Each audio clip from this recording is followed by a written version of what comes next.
오늘은 성령 강림 주일입니다. 이곳에 성령님께서 주인으로 찾아와 주셔서 우리의 모든 예배를 기뻐 받아 주시는 줄 믿습니다. 말씀의 제목을 다 함께 따라해 주시길 바랍니다. 술 취함과 성령 충만. 술 취함과 성령 충만. 저는 미국에서 목회할 때에 저희 집 냉장고에는 제가 먹지 말아야 될 음식에 대해서 포스트잇으로 저희 집사람이 붙여놓은 것이 있습니다. 뭐라고 적혀 있느냐면요, 밥, 빵, 면 먹지 말아야 될 것. 아버님이 당뇨병으로 고생하셨기 때문에 저희 집사람은 저를 생각해서 흰 음식을 먹지 말라는 거예요. 밥도 먹지 말고 좀 적게 먹으란 얘기겠죠. 빵도 잘 먹지 말고 면도 웬만하면 먹지 말아라. 그래서 3가지 먹지 말아야 될 음식을 냉장고에다 붙여놨어요. 한 번은 교회의 젊은 부부들이 저희 집에 예배가 마치고 다 놀러 왔습니다.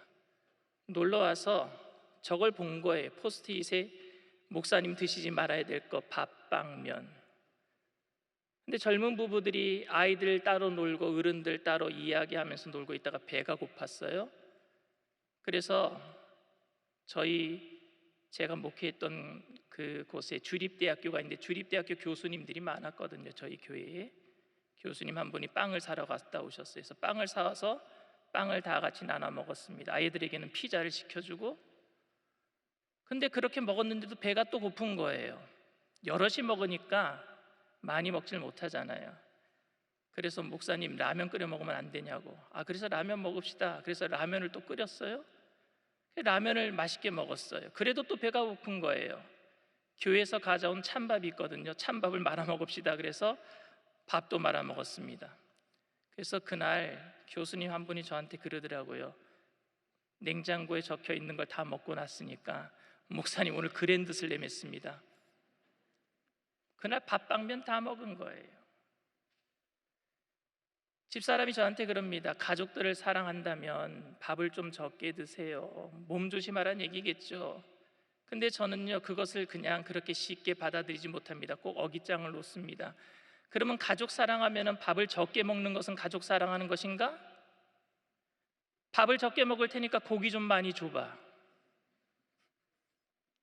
집사람은 절제 이야기를 한 것이고 건강 이야기를 한 것인데, 저는요, 먹는 이야기로 말꼬투리를 잡고 늘어져서 본질을 흐려버립니다. 이걸 가지치기 전략이라 그래요.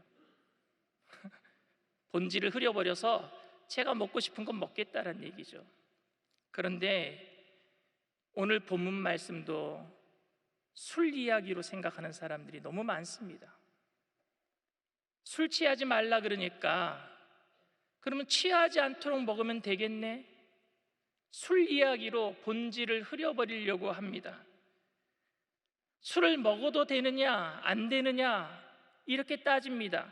취하는 정도가 어떻게 정도 마시는 것이 취하는 것이냐?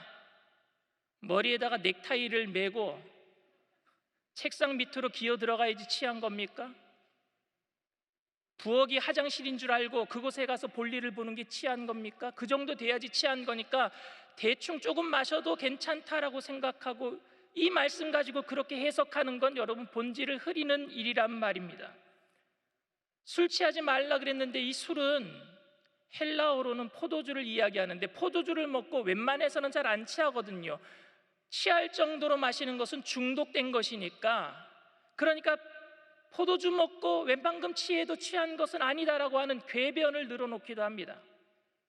오늘 본문은 술 취하는 것이 어느 상태인지 판명하라는 말씀도 아니고 술을 마셔도 된다라는 것을 합리화시킬 수 있는 말씀도 아닙니다. 이런 논쟁 자체는 여러분 세상의 논리에 휘말려 들어가는 것입니다. 왜냐하면 오늘 이야기는 술 이야기가 아니기 때문입니다. 오늘 본문은 술이라는 단어를 사용하지만 술을 어느 정도 마셔야 취하는가, 술을 마셔도 되는가 안 되는가 이런 얘기를 하는 것이 아니라 본문의 핵심의 의도는 예배에 관한 말씀이고 그리스도인 삶의 자세에 관한 말씀이기 때문에 그렇습니다. 오늘 말씀은 자기중심적이고 자기 향락적인 삶을 경계하는 것이고, 잘못된 교회의 모습, 잘못된 예배의 모습, 잘못된 성도의 교제의 모습에 대해서 말하고 있는 것입니다. 오늘 18절 말씀입니다. 술 취하지 말라. 이는 방탕한 것이니 오직 성령으로 충만함을 받으라 그랬어요. 바울은 이 말씀을 하기 전에 그 앞절 17절에 이렇게 얘기합니다. 그러므로 어리석은 자가 되지 말고 오직 주의 뜻이 무엇인가 이해하라 그랬어요. 그러므로라고 하는 접속사가 있어요. 에베소서에서 계속해서 사도 바울이 이야기했던 것은 우리가 이제 그리스도인이 되었으니까 어둠의 일에 참여하지 말고 빛의 자녀답게 세월을 아끼면서 주의 영광을 위해서 살자라고 얘기했단 말입니다. 그러면서 주의 영광을 위해서 살기 위해서는 어떻게 살아야 되는가? 10절에 이렇게 얘기합니다. 주를 기쁘시게 할 것이 무엇인가 시험하여 보라 그랬어요. 그러면서 주님을 기쁘시게 하는 것이 뭐냐? 성령으로 충만함을 받는 것이다 라고 오늘 이야기를 하고 있는 거예요. 그런데 왜 바울은 술 취함에 대해서 이야기를 했을까요? 당시의 모든 제사들은요, 다른 종교의 제사들은요, 제사 드릴 때 뭐가 있었는지 아십니까? 꼭 술이 있었어요. 다른 종교 제의식에는 말입니다. 왜냐하면 술은 사람들을 릴렉스 시켜줘요. 기분 좋게 합니다. 편안하게 합니다. 그런데 기독교 예배에는요, 술이 없잖아요. 밋밋해 보입니다.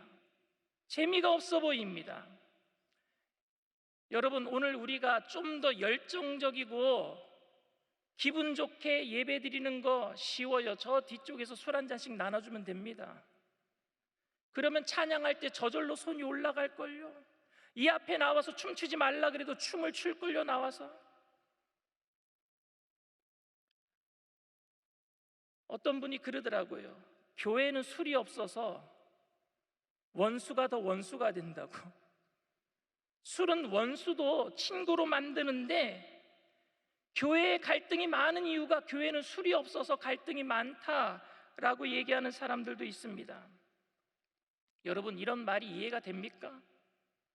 술이 있었던 이방 종교의 예배는요, 흥분이 있었어요. 재미가 있었어요. 당시에 교회의 예배와 비교할 때에 그곳에는요, 엄청난 재미와 축제적인 분위기가 있었습니다.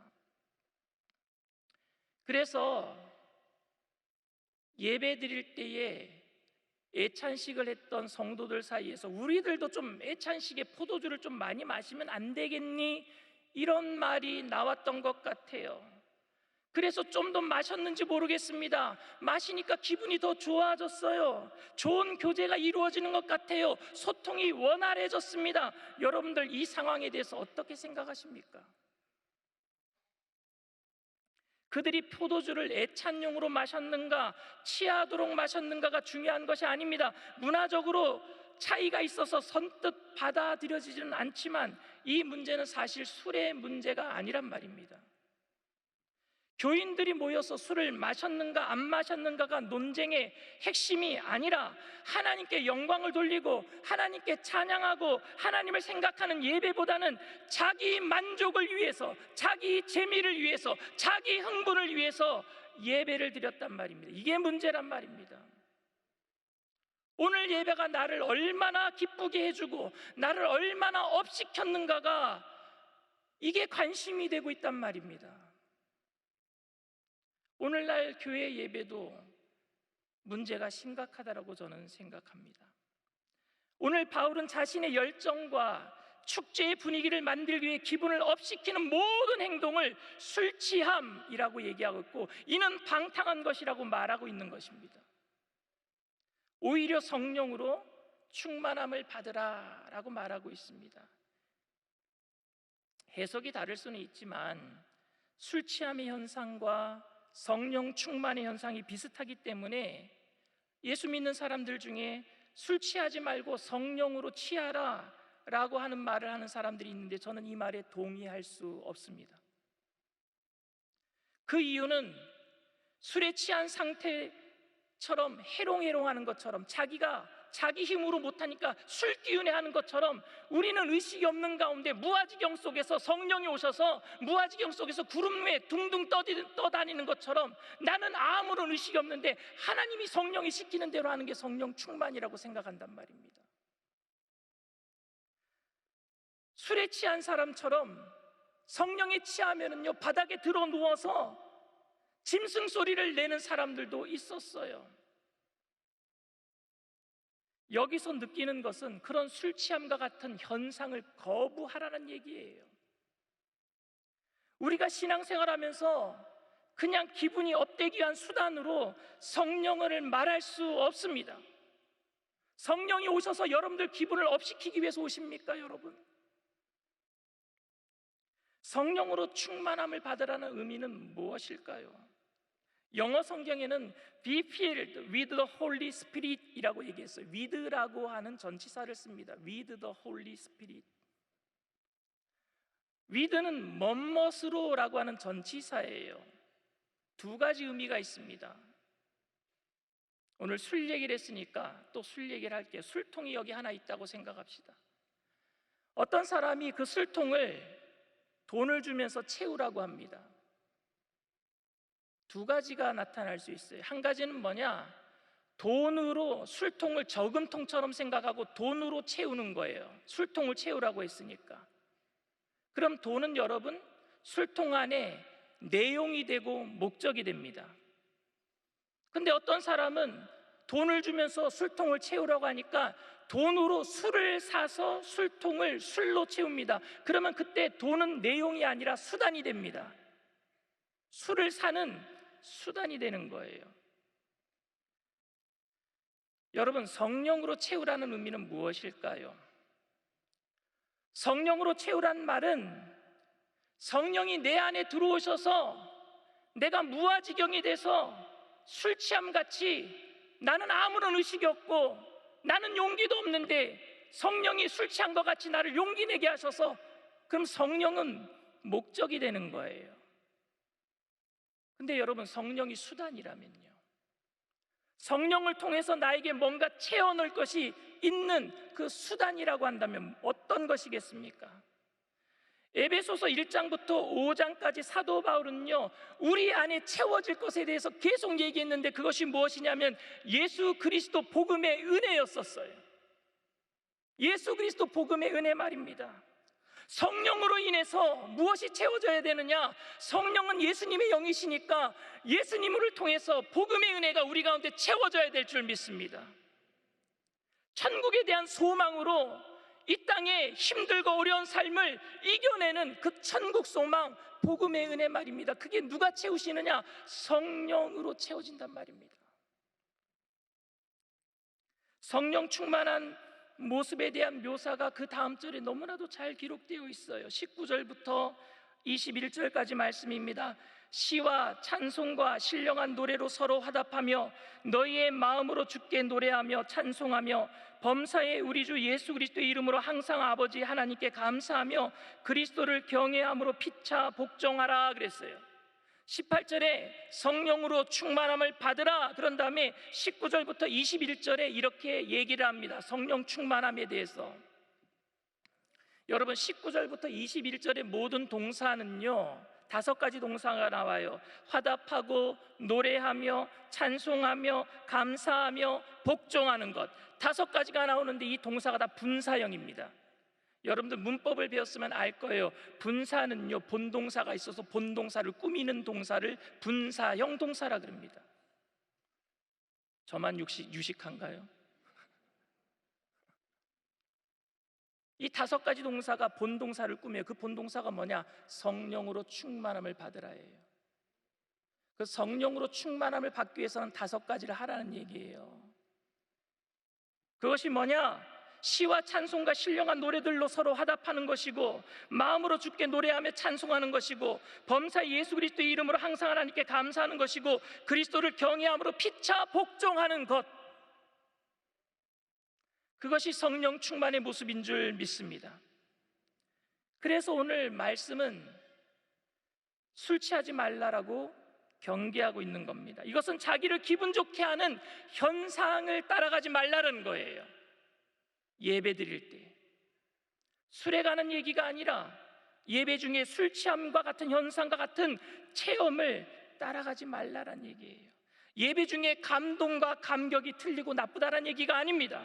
본질적으로 예배 때는 하나님만 높임 받으셔야 되는데 나의 만족을 추구하고 있다라는 말이에요. 왜 오늘 예배는 나를 기쁘게 하지 못하는 거야? 왜 오늘 설교는 이렇게 나를 기분 나쁘게 만드는 거야? 이런 게 불만이란 말입니다. 이게 술 취함이에요. 모든 교회의 본질은 주체는 내가 아니라 하나님이신 줄 믿습니다. 주님임을 날마다 고백해야 돼요. 성령으로 충만해지는 것은 그리스도의 구원의 은혜에 감사하는 것이고, 성령으로 충만해지는 것은 복음으로 살아내려고 하는 강력한 의지와 결단을 오늘도 우리가 주님 앞에 고백하는 거예요. 성령으로 충만한 예배는 복음으로 인한 은혜에 대한 감사와 찬양, 헌신, 그리고 그리스도인으로 살아내기 위한 결단이 예배가 끝나고 나면 내 안에 남아 있어야 돼요. 목사의 설교가 얼마나 좋았느냐 아니고, 내가 오늘 얼마나 예배를 통해서 기분이 업됐느냐 이것도 아닙니다. 예배가 끝나고 나면은 주님, 저는 그리스도인입니다. 저는 예수님의 은혜로 살아갑니다. 이 고백이 우리 안에 남아있다면 오늘 성령 충만한 예배를 드린 줄 믿습니다. 그래서 사도 바울은 성령으로 충만함을 받으라 명령형으로 이야기를 했어요. 그것은 성령님 내 안에 들어오세요라고 명령하는 게 아니에요. 성령께서 그리스도의 복음의 은혜를 알게 하시니까 성령으로 충만함을 받으라는 이 명령형은 이제는 어떠한 일이 있어도 그리스도의 은혜를 붙들겠다라는 그 다짐인 줄 믿습니다. 그리스도의 은혜를 기억하라라는 그 명령인 줄 믿습니다. 오늘 예배 때 얼마나 내 기분이 업됐는가에 집중하지 마세요. 때로는 필요하기도 합니다. 그러나 단회적인 사건을 기대하지 마십시오. 예배에서 느끼는 감정적인 만족에 너무 집착하지 마십시오. 저는 여러분들이 예배 때마다 복음의 은혜를 기억하게 되기를 바랍니다. 복음의 은혜, 이 땅의 모든 삶의 어려움들을 이겨낼 수 있는 그 천국 복음의 은혜 말입니다. 어떠한 경우에도 이 은혜를 의지하게 되기를 바랍니다. 사도 바울은 술 취함과 성령 충만을 비교한 게 아니라 대조하고 있어요. 반대되는 개념으로 이야기하고 있어요. 근데 제가 인터넷에 찾아보니까 술 취함과 성령 충만에 비슷한 점 해갖고 몇 가지가 나와 있더라고요. 아니에요. 비교한 게 아니에요. 반대되는 개념으로 이야기하고 있어요. 오늘 그리스도의 은혜를 기억하게 되기를 바랍니다. 예수님이 우리를 사랑하셔서 이 땅에 오셨어요. 우리의 죄를 위해서 대신 죽으셨고요, 죄의 권세를 이기시고 사망의 권세를 이기시고 사흘 만에 부활하셨다가 그리고 승천하셔서 지금은 보좌 우편에서 우리를 위해서 기도하고 계시는 줄 믿습니다. 우리를 고아처럼 버려두지 아니하시고 보혜사 성령을 이 땅에 보내주신 줄 믿습니다. 저는 이 복음을 수도 없이 강대상에서 외쳤어요. 그런데 지난 한 주간 너무 복잡한 문제 때문에 이 복음의 능력이 아무런 저에게 힘을 미치지 못하는 것도 느꼈습니다. 그래서 오늘 예배를 드리면서 주님 앞에 더 결단합니다. 문제를 잃어버리는 황홀경을 경험하기보다도 오늘 말씀을 통해서 내가 주님 더 복음의 은혜를 붙들겠습니다 결단합니다. 사랑하는 청년 여러분, 여러분들은 저보다 더 많은 복잡한 문제가 있을 줄 압니다. 예배를 통해서 복잡한 문제를 잊어버리고 세술에 취한 것처럼 문제를 무시하고 용기 있게 살아가는 것이 성령 충만함이 아니라, 어떠한 환경과 문제 속에서도 주님의 은혜를 붙들고 살아가는 것이 성령 충만입니다.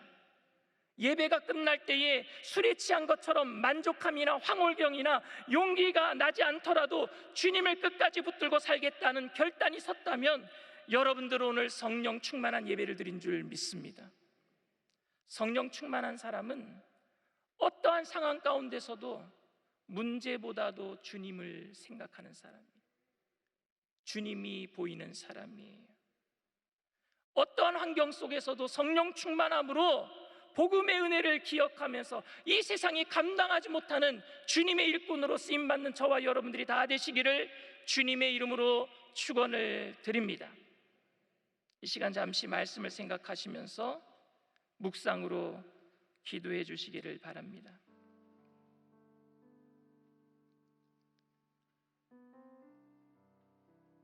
이제껏까지 자신의 만족을 위해서 살아왔던 분들 계십니까?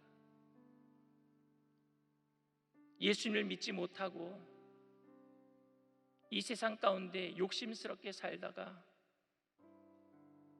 허망한 것을 알고 혹시 이 자리에 나오신 분들 계십니까?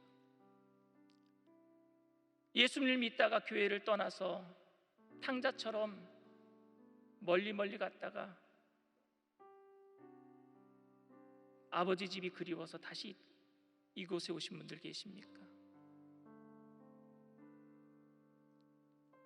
그 복음의 은혜를 붙드는 것이 성령 충만인데, 오늘 오순절 성령 강림 주일에 그 성령 충만함의 결단으로 믿음으로 고백하게 되기를 바랍니다. 여러분들을 주님께서 책임져 주실 줄 믿습니다.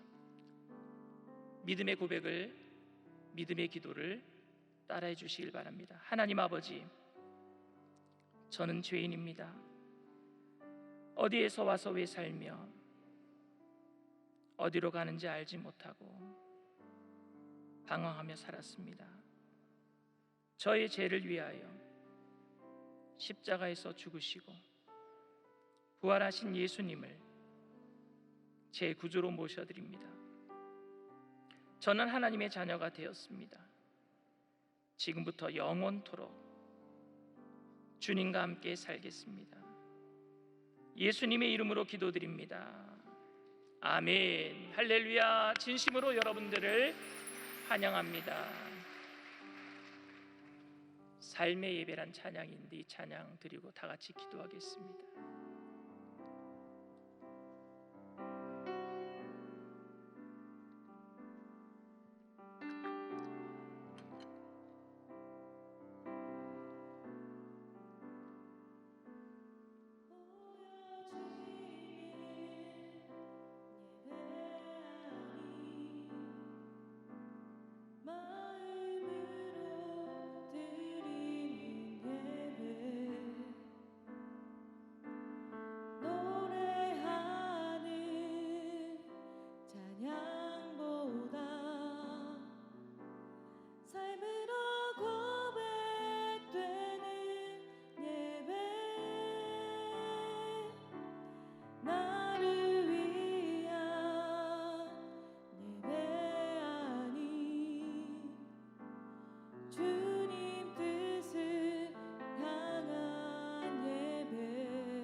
나를 위한 예배 아닌 나를 위한 예배 아닌 주님 뜻을 향한 예배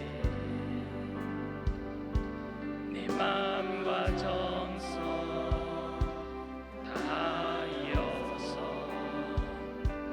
주 앞에 드려지는 예배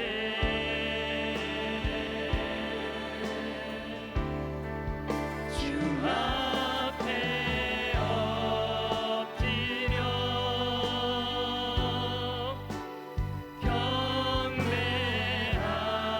경배합니다. 온전한 예배 내 맘의 예배 내 모든 것 받기 합당하신 분 주 앞에 엎드려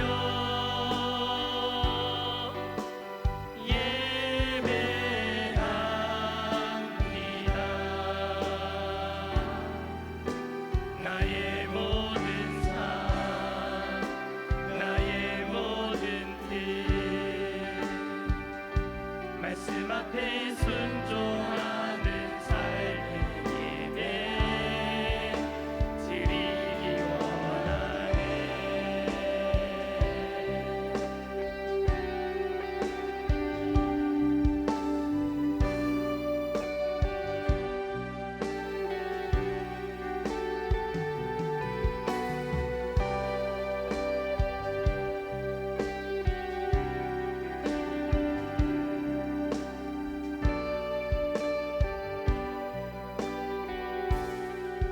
주 앞에 엎드려 주 앞에 엎드려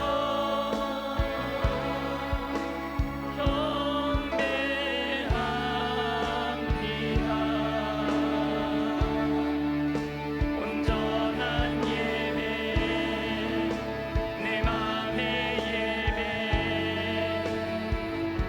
내 모든 것 받기 합당하신 분 주 앞에 엎드려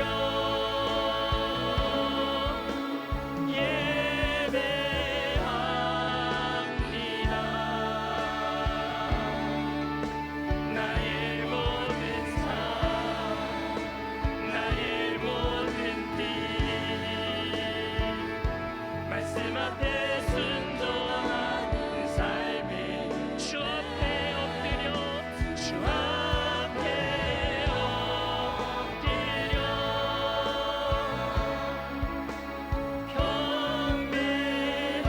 경배합니다. 온전한 예배 내 맘의 예배 내 모든 것 받기 합당하신 분 주 앞에 엎드려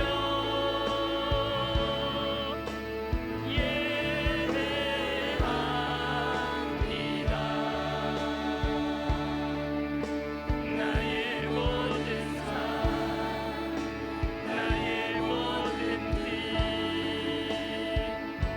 말씀 앞에 순종하는 삶의 예배 드리기 원하네. 여러분 성령 충만한 사람의 모습에 대해서 한번 생각해 보세요. 요즘 성령 충만하다고 하는 사람들이 너무 전투적이진 않습니까? 너무 고집스럽진 않습니까? 기도 많이 한다고 하는 사람들이 갈등을 일으키지는 않습니까? 오늘 성령 충만한 모습은 신령한 노래로 서로 화답하는 것이고 마음으로 주께 노래하고 찬송하고 항상 하나님께 감사하고 그리스도를 경외함으로 피차 복종하는 것이라 그랬어요.